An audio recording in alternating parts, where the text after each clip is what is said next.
Parliament సభ్యులు పుట్ట మహేష్ కుమార్ జన్మదిన వేడుకలను టి నరసాపురం మండలం అప్పలరాజుగూడెం గ్రామంలో శుక్రవారం అత్యంత ఉత్సాహంగా నిర్వహించారు. స్థానిక తెలుగుదేశం పార్టీ కార్యాలయంలో పోలవరం నియోజకవర్గ తెలుగు యువత అధ్యక్షులు గన్నిన సురేంద్రనాథ్ చౌదరి ఆధ్వర్యంలో సంబరాలు మిన్ననంటాయి. ఎంపీ పుట్ట మహేష్ కుమార్ పుట్టినరోజును పురస్కరించుకుని కార్యకర్తలు కేరింతల మధ్య సురేంద్రనాథ్ చౌదరి భారీ కేక్ కట్ చేశారు. అనంతరం పార్టీ శ్రేణులకు అభిమానులకు మిఠాయిలు పంచి శుభాకాంక్షలు తెలియజేశారు. ఈ సందర్భంగా ఎంపీ మహేష్ కుమార్ నిండు నూరేళ్లు ఆయురారోగ్యాలతో వర్ధిల్లాలని, ప్రజాసేవలో మరిన్ని ఉన్నత శిఖరాలను అధిరోహించాలని నేతలు ఆకాంక్షించారు. మన యువ ఎంపీ పుట్ట మహేష్ కుమార్ నాయకత్వంలో ఏలూరు పార్లమెంట్ నియోజకవర్గం అభివృద్ధి పథంలో దూసుకుపోవాలని మనస్ఫూర్తిగా కోరుకుంటున్నామని గన్నిన సురేంద్రనాథ్ చౌదరి తెలుగు యువత అధ్యక్షులు తెలిపారు. ఈ కార్యక్రమంలో మండల గ్రామస్థాయి టీడీపీ నాయకులు, తెలుగు యువత సభ్యులు, అధిక సంఖ్యలో కార్యకర్తలు మరియు అభిమానులు పాల్గొని ఎంపీకి ప్రజా వీక్షణం టీవీ ద్వారా కూడా శుభాకాంక్షలు వెల్లువల కురిపించారు. మన ప్రీతమ నాయకులు, మన యువ నాయకులు, మన ఏలూరు పార్లమెంటు ఎంపీ గారైన శ్రీ పుట్ట మహేష్ గారికి జన్మదిన శుభాకాంక్షలు తెలియజేసుకుంటాం. పోలవరం నియోజకవర్గం తెలుగు తరపున, అలాగే అప్పలరాజుగూడెం గ్రామ పార్టీ తరపున ఆయనకి జన్మదిన శుభాకాంక్షలు తెలియజేసుకుంటాం. మాకు కేవలం రాజకీయ అనుబంధమే కాకుండా పరస్పరమైన గౌరవంతో కూడిన అనుబంధాలు ఆయనతో మాకున్నాయి.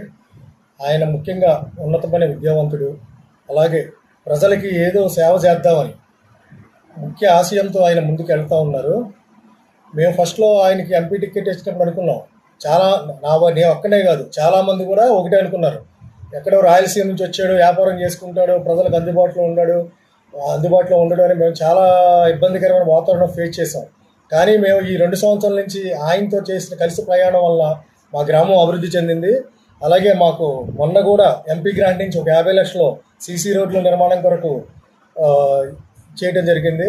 అలాగే మా యొక్క శ్మశాన వాటికి కూడా నిధులు విడుదల చేయడం జరిగింది. అలాగే ఇప్పుడు ఆయన ద్వారా జల్ జీవన మిషన్లో కూడా 3 ఓవర్ హెడ్ ట్యాంక్స్ కూడా ఇచ్చేయడం జరిగింది. శాంక్షన్లో ఉన్నాయి అన్నీ. అట్లానే వారు మా యొక్క లక్ష్మీపురం ఎర్రగొండపల్లి రహదారి బాగోలేదని ఆయనకు విన్నవించుకున్న తర్వాత ఆ రోడ్డు కూడా 3,70,00,000 పెట్టి శాంక్షన్ చేయడం జరిగింది. ప్రజెంట్ అవన్నీ శాంక్షన్లో ఉన్నాయి. మోస్ట్లీ ఇప్పుడు ఈ టర్మ్లో అయిపోతాయి. అలాగే ముఖ్యంగా ఆయన విద్యార్థుల గురించి యువత గురించి ఎంతో ఆలోచనతో జాబ్ మేళాలను కూడా నిర్వహించడం జరిగింది. అలాగే CSR funds, ONGC CSR funds ద్వారా మన పోలవరం కాన్స్టిట్యున్సీలో పిల్లలకి ల్యాప్టాప్లు, డిజిటల్ క్లాస్ రూమ్స్ కూడా అందజేయడం జరిగింది. అలాగే మన ఏరియాలో మేజర్ ప్రాబ్లం అసలు టొబాకో అనేది, పామాయిల్ అనేది ఆయనకి మినిమం 1% కూడా దాని మీద అవగాహన లేనటువంటి వ్యక్తి ఈరోజు దాని మీద అవగాహన పెంచుకుని ఈ మన యొక్క ఏరియాలో రైతులు పడుతున్న ఇబ్బందులు, అనగా పామాయిల్ రైతులు మరియు టొబాకో రైతుల గురించి వాళ్ళ సమస్యలను కూడా ఆయన తీర్చడం జరిగింది. అది ప్రతి ఒక్క పామాయిల్ రైతుకి తెలుసు, అలాగే టొబాకో రైతులకు కూడా తెలుసు. ఈరోజు వాళ్ళందరూ కూడా చాలా సంతోషంగా ఉన్నారు.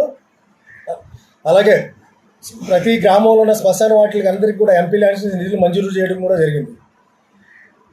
ఆయన యొక్క ఎంపీ ల్యాండ్స్ నుంచి నిధులు మంజూరు జరిగింది. అలాగే జంగారెడ్డిగూడెం ఏలూరు బైపాస్ని కూడా నేషనల్ హైవేలో అనుసంధానించడం కొరకు ఆయన తీవ్ర ప్రయత్నం చేస్తున్నారు. అది కూడా శాంక్షన్లో ఉంది. సో ఇన్ని కార్యక్రమాలు చేస్తున్న మన ఎంపీ గారికి ప్రత్యేకమైన మా తెలుగు తరపున, తెలుగుదేశం పార్టీ తరపున ప్రత్యేకమైన ధన్యవాదాలు తెలుపుకుంటూ మరొక్కసారి ఆయనకి జన్మదిన శుభాకాంక్షలు తెలుపుకుంటాను. జై హింద్, జై జన్మభూమి, జై చంద్రబాబు, జై రాకేష్.